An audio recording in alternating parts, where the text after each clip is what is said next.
Hello everyone, my name is Mukti and my today's essay is on parrot. Let's start the topic.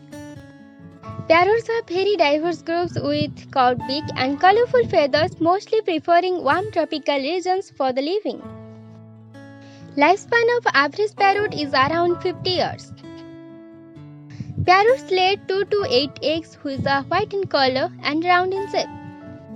Parrots are omnivorous in nature and their diet includes seeds, insects, fruits, etc. There are about 392 species of parrots, out of which 21 species are known as Cockatoos. The other groups of species are New Zealand parrots and true parrots.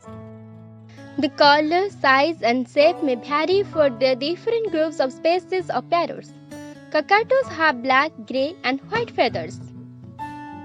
The feathers of parrot contain antibacterial pigments, which produces coloring effect and brightness. 33% of world's parrot population faced extinction.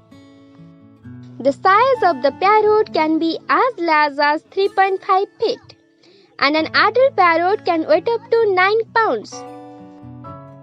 Male and female parrots look alike. However, males are vividly green with yellow-reddish beak, and female are blue in color with black beak and shining head. Thanks for watching. Please like and subscribe.